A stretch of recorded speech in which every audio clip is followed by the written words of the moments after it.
they've divide and separate is the name of the game. They've done that, everything from politics to sports teams to race and gender. They divided the genders.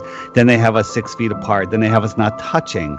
Now the face mask. Think about a young baby, a child looking at its parents. Because I'm watching these parents with these little kids. The kids aren't bonding with the parents. And think of it, remember when it could have happened at any time in your life, but especially when you were a kid, and it even happens when you're an adult, you're having the worst day ever.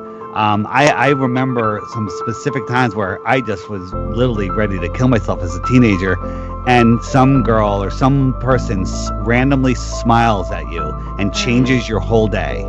Yeah. Right?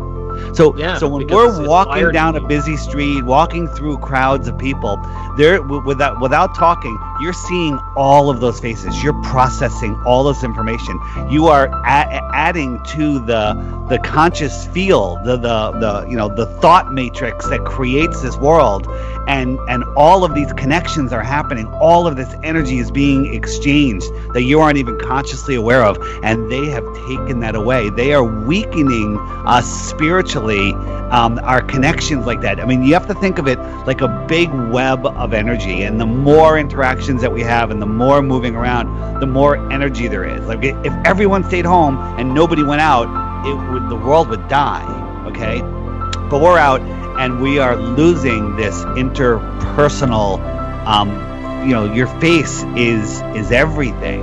It's more important than the words that are coming out of your mouth.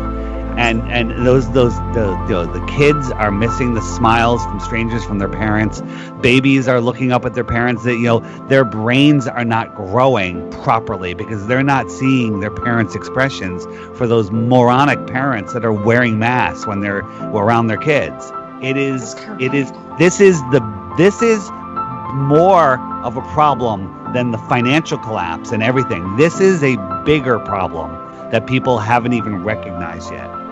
David, I would like to remind you of what one of my favorite philosophers said once. His name is Roger Rabbit, and he said, "A laugh can be a very powerful thing. Sometimes in life, it's the only weapon we have," and that goes for smiles as well. Just think of the energy they're sucking out of us, the brain processing, especially in children. The growth, there is stunted brain growth because of facial masks. I mean, think about it. What do you do when you see a baby? What do? You make a face at it. You make a face. Well, minimally, you smile. You smile, and the babies make people happy. Like, right. That's sweet. And now they're taking that away. And it is just as important for adults, too. I mean, imagine walking down the street and every single person, no mask, had a frown on, had a straight face, right? Your day would be screwed up. Right? It's those smiles that are connecting all of us, and they're taking it away, and people are allowing this to happen, and that is going to be the death of us all.